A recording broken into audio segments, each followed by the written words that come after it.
This is the WJW podcast, brought to you by the Washington Jewish Week and Mid-Atlantic Media.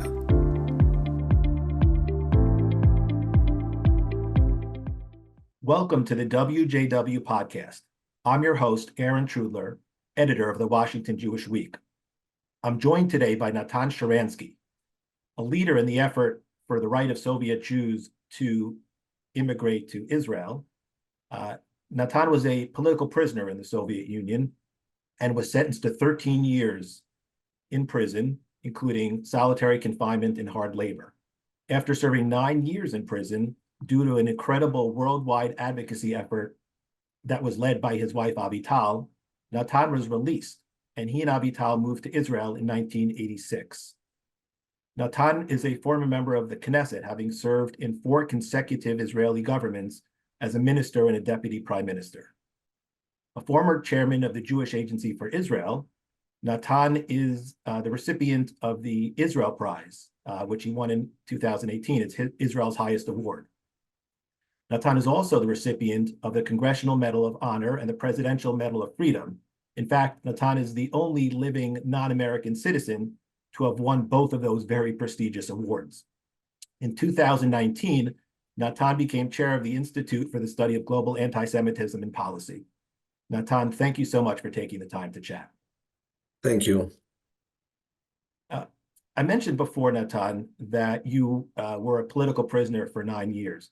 And I'm curious how your personal experience during that time of your life impacts your assessment of the current plight of the hostages that are still being held by Hamas in Gaza. And specifically, I'm wondering, how important is it that the hostages are brought home as soon as possible? And how important are the advocacy efforts that we're seeing from the hostages' families?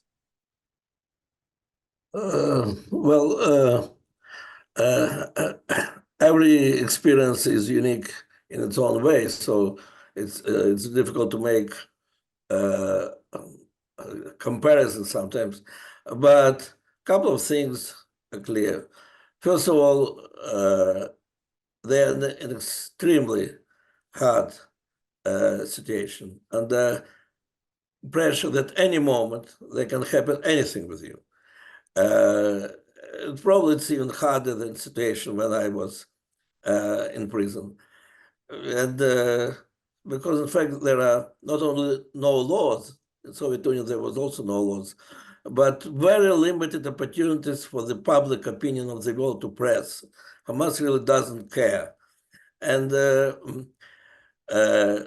what is similar, I think, for me, it was very important to feel that there is meaning in fact, the fact that you're sitting in the prison, because that would puts you in the middle of the historic struggle where everything what you do is maybe even more important than before.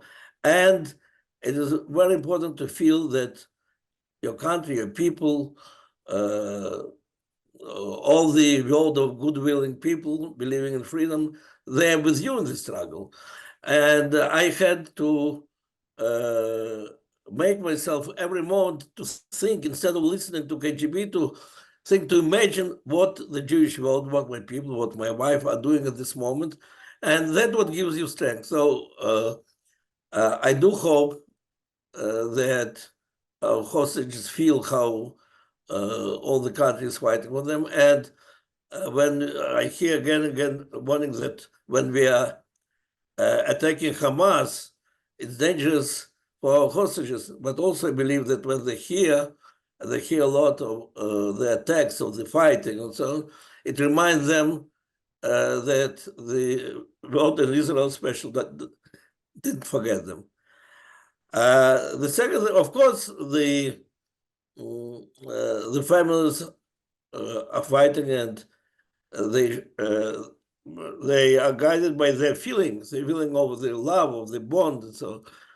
But our leaders have also to have full sympathy and solidarity, to mobilize all the world against Hamas, but at the same time, they have to think about the survival of the country as a whole.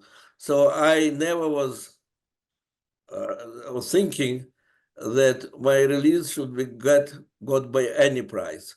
And that's why, yeah, we have this very difficult dilemma, and our leaders have to decide what decisions it is possible to take for the sake of release of the hostages, and what decisions will endanger the future existence of the state of Israel. So there are limits which they can afford. So that is a very difficult situation, but we have no choice. We have to fight for both, for survival of the state of Israel, what means defeating of Hamas, and for bringing our brothers and sisters back. Natan, you've spent a good portion of your life working to help strengthen the connection of Jews to the land of Israel, and you've been a very big proponent of Aliyah, of people immigrating to Israel. I'm wondering, in light of the horrific attacks on October 7th and Israel's ongoing military operation, do you think that might impact the desire of Jews in the diaspora to make Aliyah? First of all, I want to make my views on Aliyah clear. I believe that by far the best place for a Jew who wants to enjoy freedom and living as a Jew full life, Israel, by far is the best place. But I also believe that you cannot make people to make Aliyah by becoming the commissar of Zionism and pushing people to come. Well, we have to save Jews from all the places where they are in danger, but we have to encourage Jews, they'll make Aliyah because they want that quality of life, of Jewish life, which Israel can give and other places cannot. I always was, but I was the member of the government, the head of Jewish agency. I was against trying to say that you have to make Aliyah because of anti-Semitism, because of danger for you. If Israel is only shelter, there are probably also safe shelters in some other islands or whatever places in the world. But I have to say that all my philosophy and theory and so on is now at risk, because it seems that there is no shelter for Jews. Again, I'd like them to come here because they choose to do it. But at the same time, and by the way, I think if somebody is looking for shelter, Israel, as it was shown just now, is also not an ideal shelter. It's ideal shelter if you're looking for the spiritual protection of your Jewishness. But physically, we still have to fight for our right to exist against our enemies. But yeah, what is interesting, the moment Israel is attacked, Israel looks to our enemies weaker, anti-Semitism rises simultaneously all over the world. So if this situation, this new situation showed to us Israelis how strong is our society. We looked like the most divided society in the world. In one day, we became like the most united. And all our debates of the yesterday look like absolutely meaningless. But I think the world jury also discovered that anti-Semitism, even in the countries like the United States of America, anti-Semitism is not something belonging to the museum. It's not something that you have to express your solidarity with Jews of Soviet Union, which something which exists in your own home. And if before I had to build all types of 3D principles and others to explain to people how hatred towards Israel is connected with the hatred of Jews. Today, you don't need you don't need any formulas to prove it. It's so obvious. That is the biggest pogrom in the modern history, and the reaction of many intellectuals is that that's the beginning of liberation. So their hatred towards Israel makes them blind towards the results of this awful, the most sadistic, the most awful massacre of Jews. So yes, well, I think that's the moment when not only Israeli society is going through this feeling of togetherness, one family. I think all the world Jewry has to feel how strongly we are connected by the hatred of our enemies and by solidarity, by the feeling of solidarity and responsibility for one another. Thank you, Natan. You just touched on anti-Semitism a little bit. You are well known and well regarded as a champion of human rights, and you've been vocal, very vocal, about the need to combat anti-Semitism.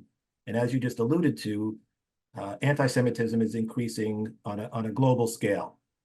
And I'm wondering, what do you think the Jewish community can do as a people to better combat this bigotry that we face? And what role do you think the international community has in terms of fighting anti-Semitism and partnering with the Jewish community in the fight against Jew hatred?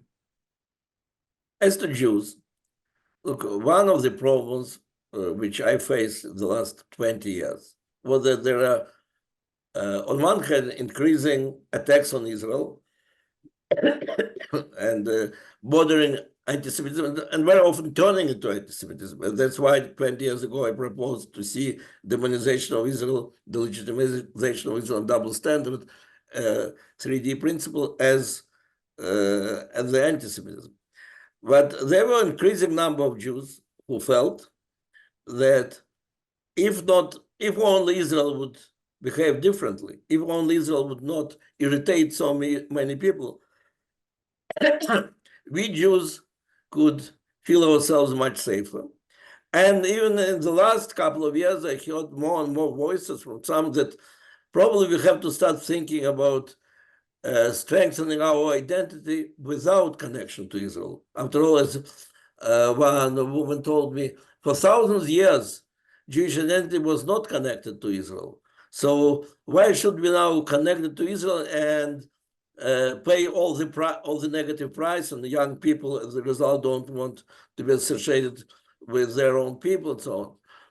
All this nonsense, I think now disappears. It doesn't matter how you feel connected or not. The world knows that you are connected, and weak Israel means bigger, growing anti-Semitism. The Israel which is secure and what encourages respect from our enemies. At the same time, it strengthens situation with Jews. And the other thing, which I think my numerous Jewish liberal friends have to understand, and almost every Jew believes or considers himself or herself liberal, and I also consider myself liberal, but it was broadly accepted that progressive is a natural part of liberal. And maybe we don't agree with many things that progressive organizations say, but after all, the ideal is like ours, tikkun olam. After all, that's what they want. We not always agree with the methods, but the idea. And so when they're marching for the freedom of women, we have to join them, even if the leaders of this march hate Israel. But after all, the human rights cause is so important. And in many other things, for liberal Jews, it was absolutely natural to see progressive movement, woke movement, as their natural partners. And as I wrote in my article in Tablet some time ago, it was proved to be false partners, because these neo-Marxist philosophies, they're dividing all the world into oppressors and oppressed. And the oppressed are always right, and the oppressors are always wrong. That's typical Marxism of my childhood. And Israel, of course, and the Jews always belong to oppressors, or at least to successful white males. And so they're on the wrong side of history. And that's why they can, even when they see this most awful pogrom in the modern history, some of them say that that is the liberation. Some of them don't say that that's liberation, but they definitely feel that they should not be in a hurry to criticize it, because after all, it is those who are making all these atrocities, they are among the oppressed, they're on the right side of history. And those whom they are raping and killing, they are oppressors, they're on the wrong side of history. They are connected to Zionists, to settlers. So how we can express our sympathy? To the contrary, at the same time, they're participating in the most anti-Israeli and anti-Semitic demonstrations. So people can listen to the course of microaggression, or lecturer can give the course on microaggression, then send his students to participate in the demonstration from the river to the sea. So that had, I hope, finally shows that in order to be a liberal Jew and to fight for tikkun olam, for human rights, you don't have to look for the false partners who in the moment of truth will not be with you. And we Jews have such a broad, deep, passionate history of fighting for human rights. So we have to fight for human rights with as we did it with Martin Luther King, not with Black Lives Matter.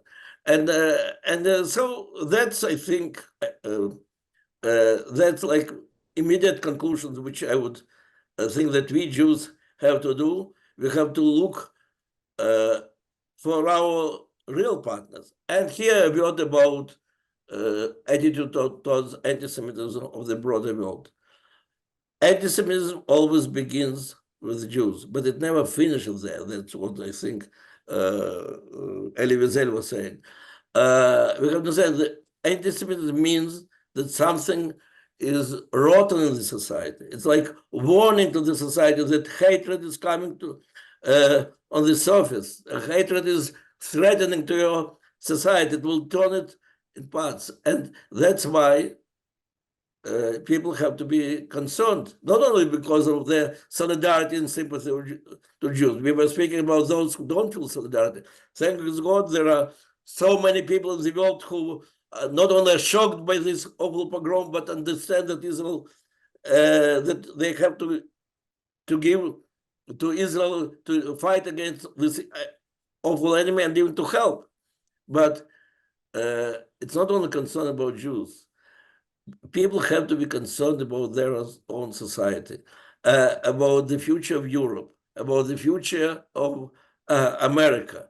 And so there are a lot of partners who have to be mobilized and to fight together with us in this struggle. Okay, and just one final question, Natan. You touched on the 3Ds, which you introduced 20 years ago to help define anti-Semitism and distinguish legitimate criticism of Israel from anti-Semitism. It's demonization, as you mentioned, double standards, and delegitimization. And now, 2 decades later, the 3Ds are still very present and very pertinent. Israel is still being demonized. Very often, its actions are blown out of proportion. The double standards, it's still being held to a double standard, whether it's by the UN or others. And in terms of delegitimization, Israel's fundamental right to exist is still very much questioned by far too many. Do you think we can get to a point where the 3Ds become a thing of the past? Is that even possible? And how would we get there? So it's like the question, if we will reach the point that anti-Semitism will belong to the past. In fact, at some moment, frankly, when I was dissident in the Soviet Union, I believed, and it was like this in the Soviet Union, that anti-Semitism was very closely connected to the totalitarian nature of the regime. But as we saw, it emerges in the free world, which is not totalitarian, though philosophies which are connected or which are inspiring, supporting anti-Semitism, they are, as a rule, totalitarian theories. All these woke theories, they are totalitarian by its nature. But as we saw during 3,000 years, anti-Semitism is not disappearing. Probably there is something, as I think Jean-Paul Sartre said that for anti-Semite, Jew is the closest to Satan. So people need the Satan. People need the other whom they can hate. And what to do in Europe for thousands of years, the other was Jew, and in the other places also. So exactly as anti-Semitism always exists, and our aim must be not to make anti-Semitism disappear, to make anti-Semitism not dangerous to us, that it cannot attack us, it cannot harm us, and that is possible, that is reachable, because the state of Israel is one of the most powerful answers to the anti-Semites. I suspect that something like this will be also with the state of Israel. I think it can get, and it is getting, a lot of respect, a lot of a lot of acceptance, understanding of its importance, sometimes admiration. Still, there will be always forces who hate us as a state. And what our task is to make these forces as weak as possible and not to let them to destroy us or to harm us. Natan Sharansky, thank you again for taking the time to chat, and thank you so much for joining us. Thank you.